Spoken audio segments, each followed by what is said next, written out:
Hello, this is a demonstration of the new Derby Arts and Theatre Association website due to go live towards the end of July 2018 and which we believe will enhance the benefits of Data membership.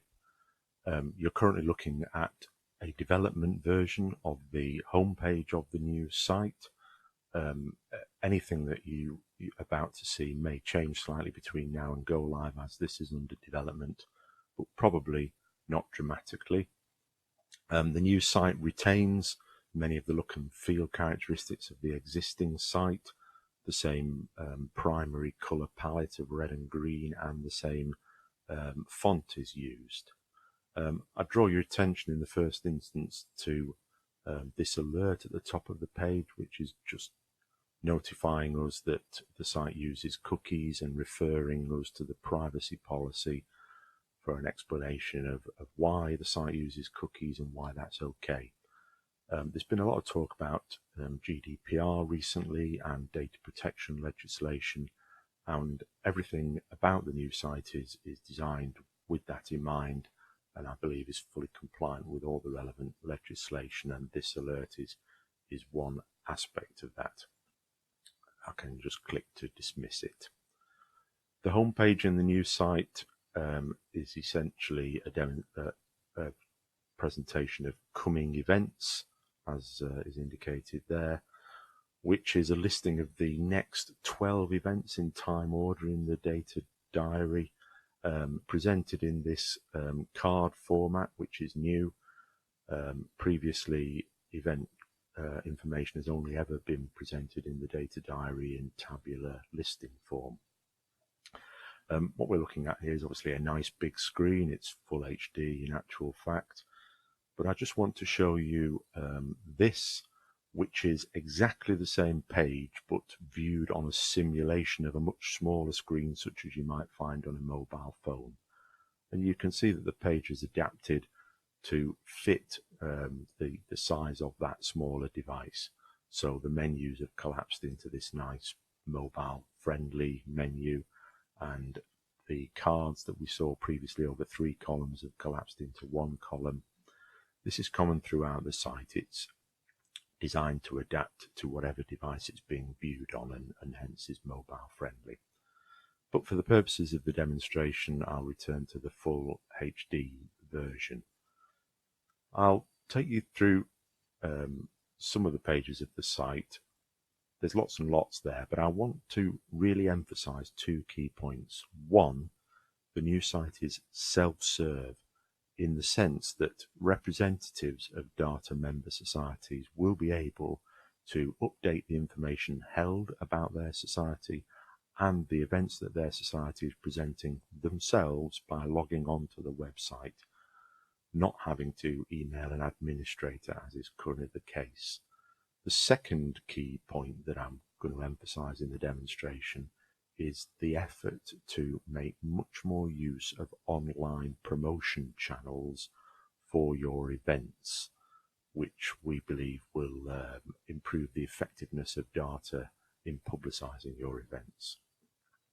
The public area, and the reason why I stress public will become clearer later on, is split into the same 3 main sections of the current site. Events, and if I click there I come to a full list of events in the familiar tabular format.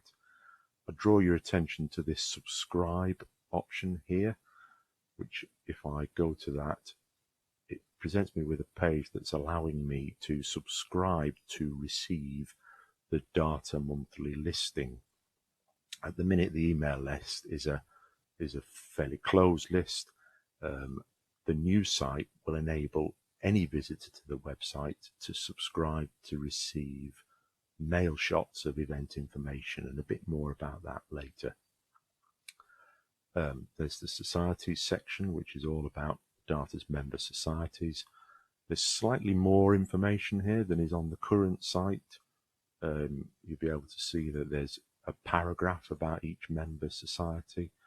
At the minute, I've taken that information from those societies' websites, but I did say earlier, emphasis on self-serve.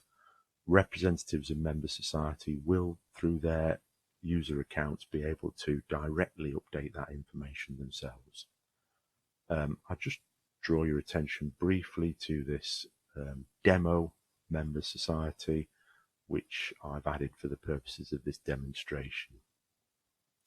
But more on that later. And then the About Us section contains much of the same information that's on the current website, but with a more comprehensive privacy policy. And I reference you back to my comments about GDPR and compliance with data protection legislation. So one key feature then, the site is self-serve, and to demonstrate that to you, I need to go to this sign-in link in the top right-hand corner of the page here. If I click on that, I go to a classic sign-in or login page. Now, in order to sign in or log into the site, obviously people will have to register a user account, and you can see the link to register a user account up here, and there's some explanation of that process down here. The eligibility for user accounts will be limited to members of the data committee, who will be able to use their accounts to update any of the data that's held in Data Diary, and the representatives, the known representatives of member societies. The registration process, which I'm not showing you today, it essentially keys off an email. Somebody goes in and enters their email address and says, I want to create a user account associated with that email address, and you can only use a user account with an email address. And we will be able then at that point to compare that email address to the records that we have of representatives of member societies, and if we get a match, we say, yeah, we recognize that that person is a rep of society XYZ. They'll be able to follow through and create their user account. If they're not recognized, fine, the user account won't be created, but an email will come through to the data administrators to say, somebody here says that they are a representative of a data member society and wants a user account. They're not in the database. Here's their email address. Get in touch with them and just validate that they are eligible to have a user account. Now, I've created a test user account here for a representative of that demo member society. I'll just click in here. Ignore this message about connection not secure. That's just because we're on a test server. That won't be the case in production. The user account that I've created associated with that demo member society belongs to Carlos Fandango. Prize at the end for anybody who can tell me who Carlos Fandango was. And I sign in. Successfully signed in, confirmation, and it says I now have access to the admin area. We can see up here in the top right hand corner the sign in link has been replaced by a sign out link.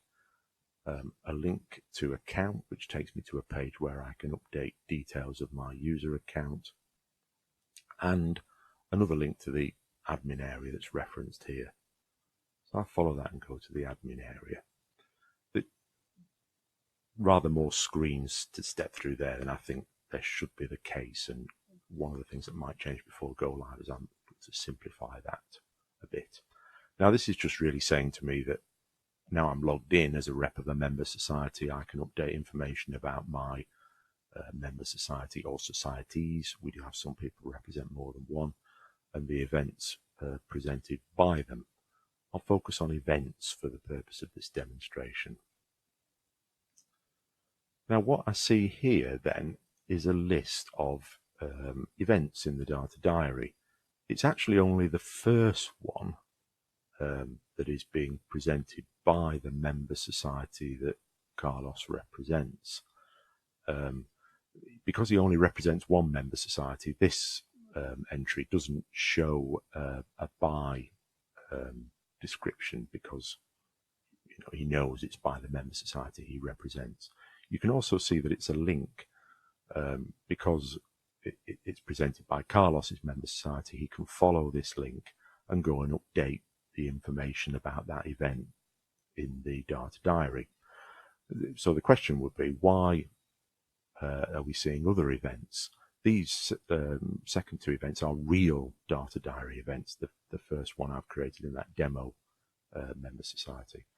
And the reason why they're here is actually purely because they overlap on date with this event being presented by Carlos's member society.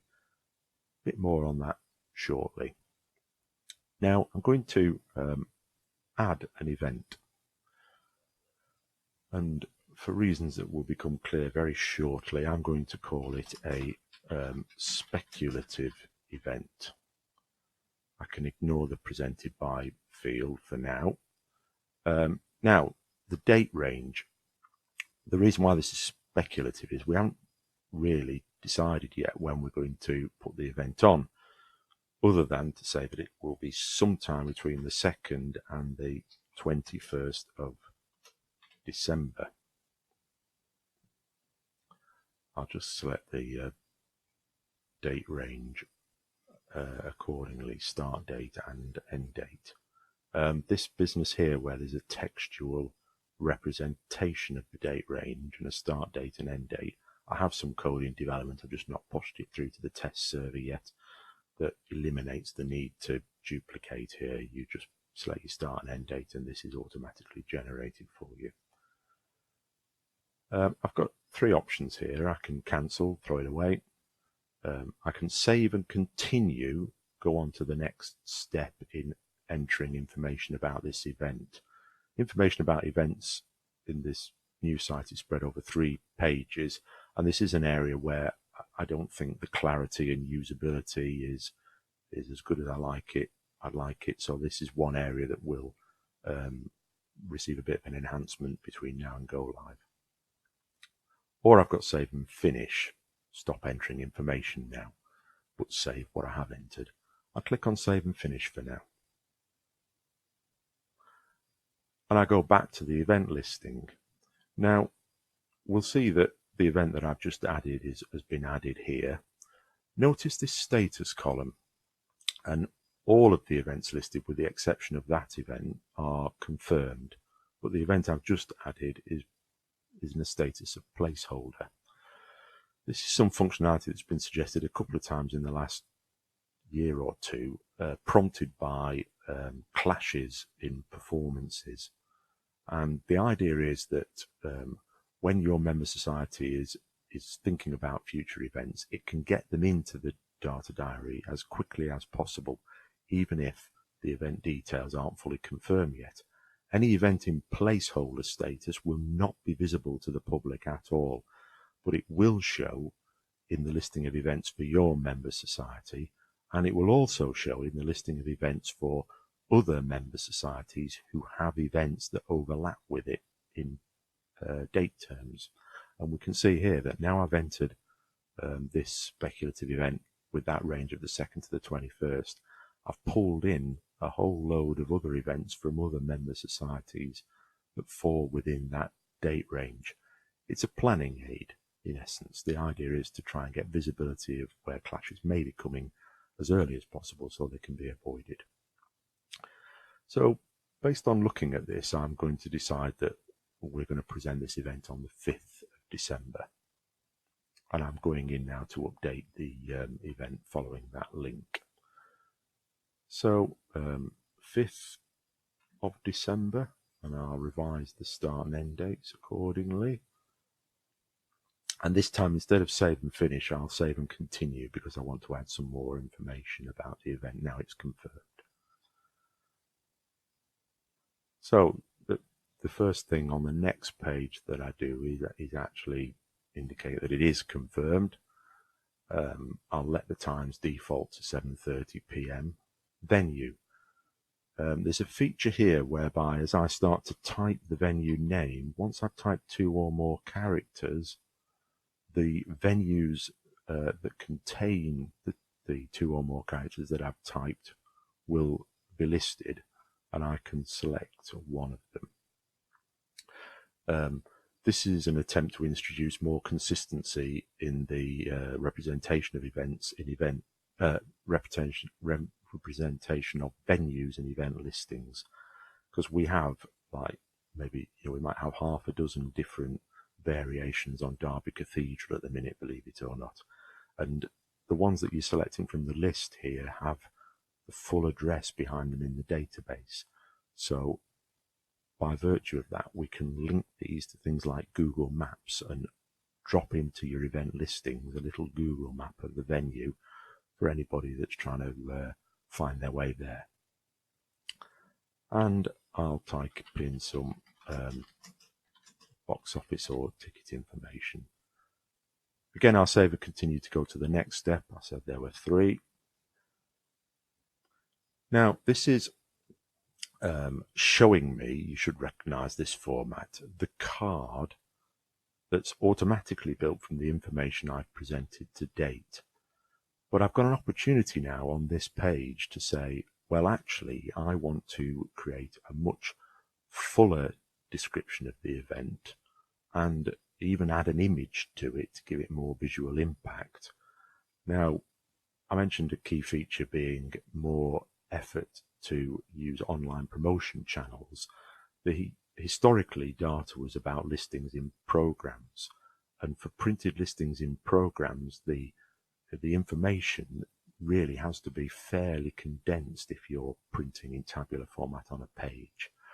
And that's created challenges in the past. People have understandably wanted to push more and more detail into the event listing, which then creates a problem printing it in a program, in a table. So what this is starting to do now is create a separation and say, well, I've got the more restricted, shorter information that's for inclusion in programs, but I can create this much fuller description and flesh it out with images that can then be used for online promotion. So I'm going to say, yeah, I want to create a fuller description, and I've got these edit event card options here. I'm going to select yes, I will edit it, and I'll include an image.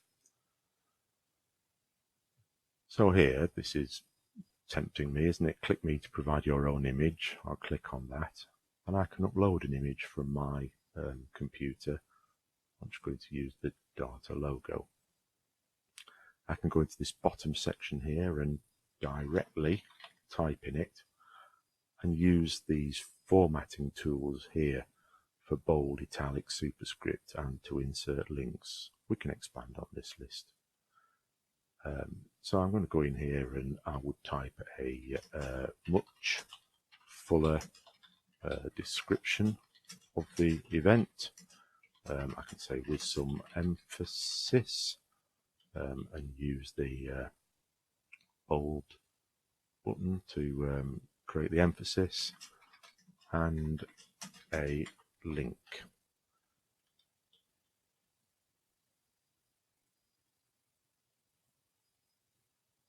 Oh, hang on.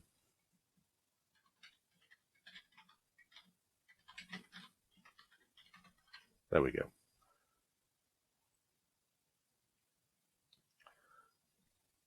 Now, so up to now, you've only seen this card format on the coming events page, which is obviously when the event gets fairly imminent, into the list of the next 12. No reason why we can't use these cards or another visual representation from further out. And one way, well, I'm going to move on to another way that we could use these visual representations now. If I scroll down to the, I'll just save this for now. If I scroll down to the bottom of the page, you can see here icons for the major social media channels: Facebook, Twitter, Instagram. Data currently has a Facebook group, but not a Facebook page. No Twitter presence, no Instagram presence. When we're using the Data website here, we're creating a database of our events. And it's perfectly possible for us to use that database to automatically, to a schedule, keep pushing out promotions of our events through as many social media channels as we want to set up integrations to, and it will be automatic. So I'm just going to demonstrate that to you now. I've created here a Twitter account for data. The padlock here, which tells you that it's a secret account at the minute. I've locked it down so nobody else can see it because I'm just using it for development and for the purposes of this demonstration. And there are no tweets yet. Now, I'm going to try and demonstrate automation to you, which is tricky because automation, by definition, is not manual action. But I'm just hopping now to, I've gone to the command line, we call it, and I'm on the server that the test site you've been looking at is on, and therefore the database of events is on. And I'm going to type a command, tweet, which is a command I've set up, and then please excuse this bit of technical nonsense at the end.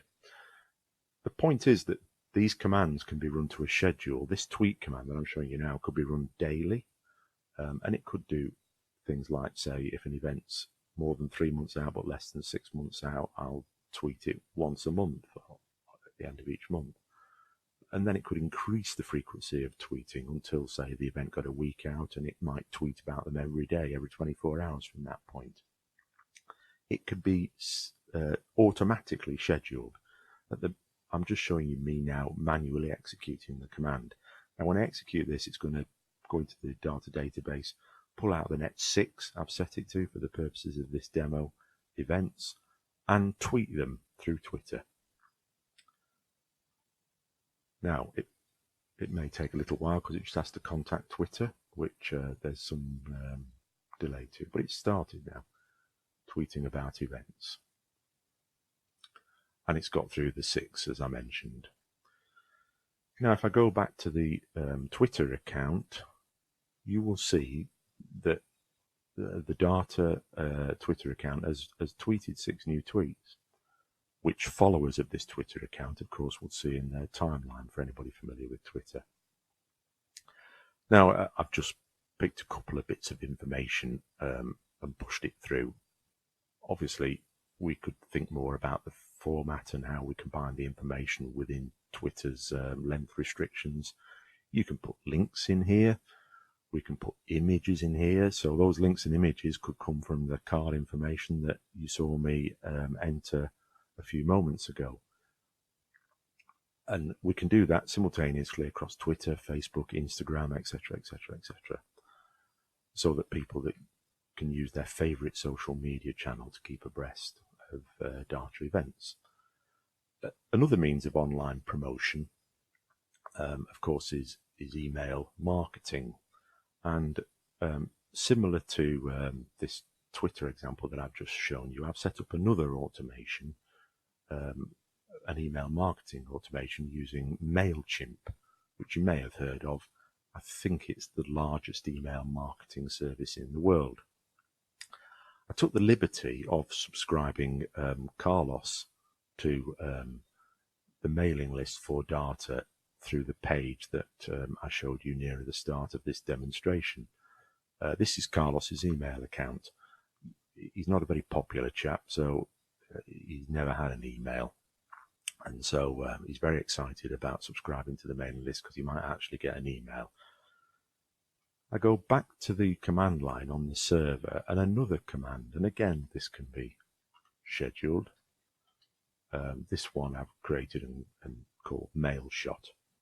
So I'll execute this one again manually. Again, there might be a slight delay while it contacts MailChimp.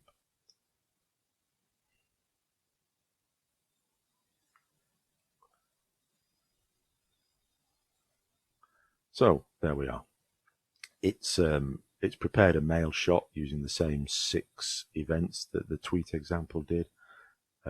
It's sent them via MailChimp, and then it's let me know that it's done. Go back to Carlos's email account, and there we go. It takes a little while sometimes to come through. Hurrah, he's had an email. So if we click on that, again, I've taken a MailChimp template and done some quick work to be able to pull in a couple of fields about 6 events. There's more to do on this, but you get the picture. Essentially, is the key point. So that concludes this demonstration. I hope it's been interesting for you, and I hope you're excited about the potential. I'd be open for any feedback after the demonstration, of course, from data members. As I say, the website due to go live towards the end of July. I think the social media integration and the email marketing will probably phase in towards the end of August, because we want a bit of time for people to get to grips with the new site and just make sure that's going okay in terms of putting information in it before we start automatically pumping it out anywhere. Thank you.